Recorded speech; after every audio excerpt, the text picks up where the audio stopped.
This week, our Torah portion is every B'nai Mitzvah student's nightmare. It's true.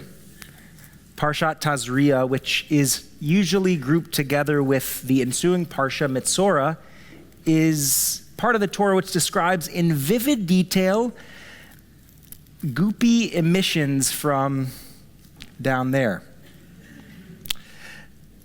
I think, though, we have many 13-year-old boys probably here tonight who do think that part of the Torah is funny, but the vast majority of this Torah portion is not about that. It's actually focused on a skin condition called tzara'at. We read on and on and on and on about the visible symptoms of this condition. Swelling, discoloration, a scaly rash. You can tell why this is a favorite portion for our B'nai Mitzvah students. We read about what happens if the hair on the rash turns white, what happens if it turns yellow, what happens if it spreads, what happens if it doesn't, what if it fades, and on and on. It's kind of like reading the WebMD of the ancient world. Thank God I got a laugh for that one. Reading this Torah portion, it seems as if everything that can be known about this condition, tzara'at, can be seen with the naked eye.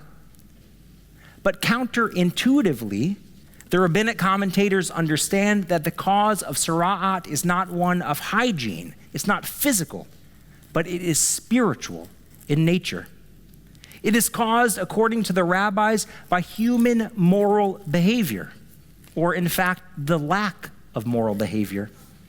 It's a manifestation of the pain that human action can cause for other people. Accordingly, in the words of our colleague Rabbi Cecilia Hertzfeld-Stern, it is often the unseen tzara'at, the hidden anguish, the hidden shame that has more far-reaching effects. When I visited Israel last month, I was struck not only by the visible signs of a nation in pain, the posters on every corner demanding the hostages' safe return, the burned cars and burned homes in the communities on the border with Gaza, the hospitals filled with wounded soldiers back from the front. More than any of that, I was struck by the hidden scars that each and every person I met seemed to carry with them. The taxi driver who'd been taking care of his grandchildren every day since his son had been called up to the reserves. The man on the plane next to me, whose daughter was classmates with someone who was taken from the Nova Festival and who hadn't been seen since. Noah Shem, who had been taken captive and blessedly was released in the hostage deal in November, but who could hardly tell her own story when she met with our group, having her brother and her mom be her mouthpiece. The elderly evacuees we met from the north who looked healthy enough, but who had been cooped up in a tiny hotel room for 5 months, hours away from their home and their families. That is no way to live out your golden years. In the words of so many Israelis, not just the hostage families we met, but every Israeli, every day is still October 7th. In the words of the journalist Thomas Friedland, this isn't post-trauma, this is trauma. Israelis are not suffering from PTSD or NTSD. And that makes it all the harder for Israelis and for us Jews to understand the rest of the world's response. With the war still ongoing, with 100 hostages taken from their homes, from the music festival, still in captivity 6 months later, the world can't seem to see our scars.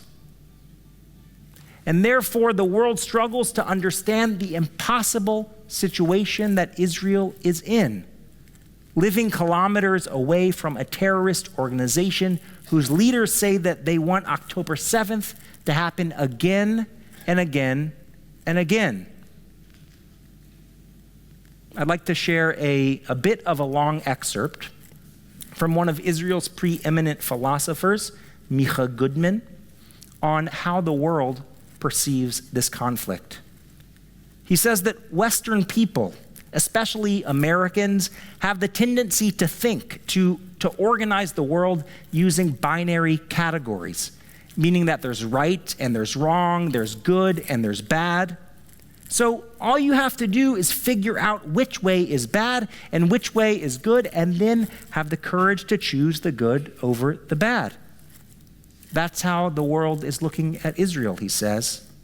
If there are only two options, the bad way and the good way, and what's happening now in Gaza is certainly bad, the alternative, according to this logic, stopping the war, must be good.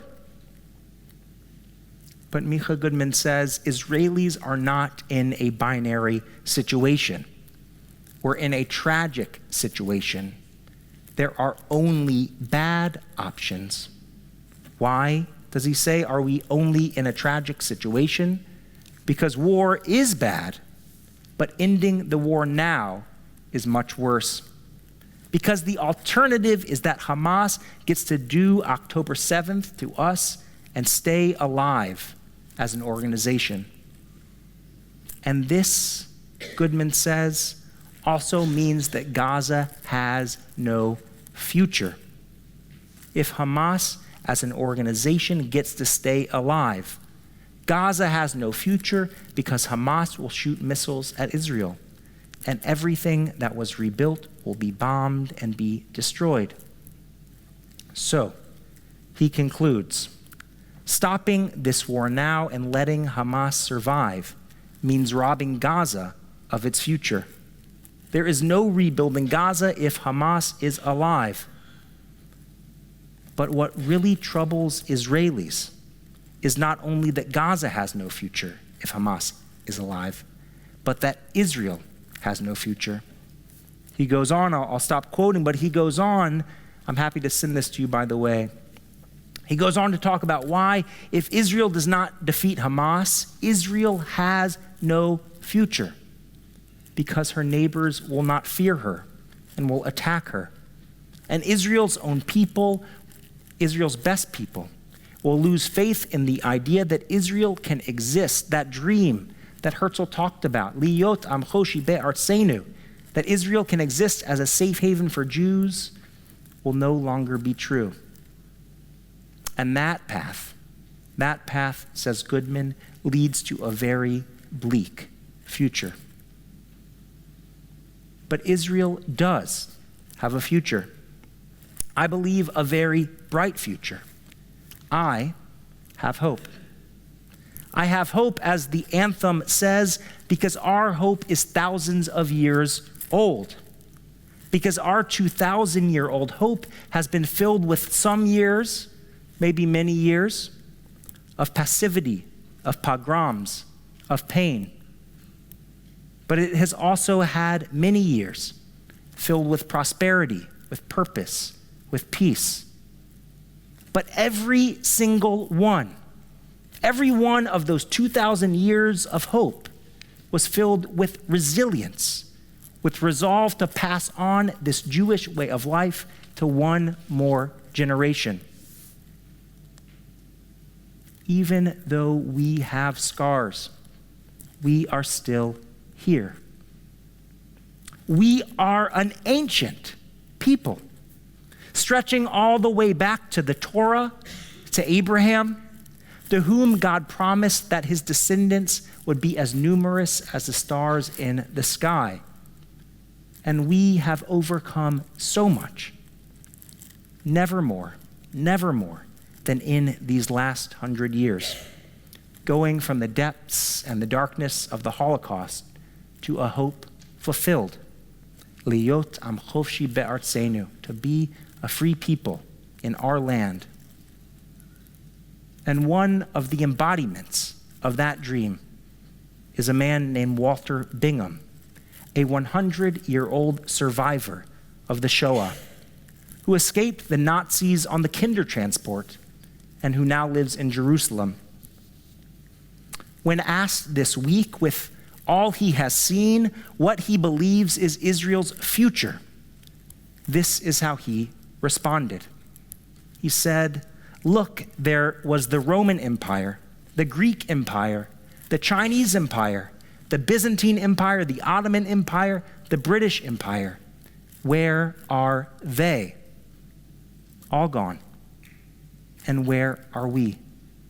We are here. We are going nowhere. We will always be here." End quote. The Jewish people are not going anywhere. We are strong. Yet even the strongest among us, the strongest people, feel pain. Even the strong have scars.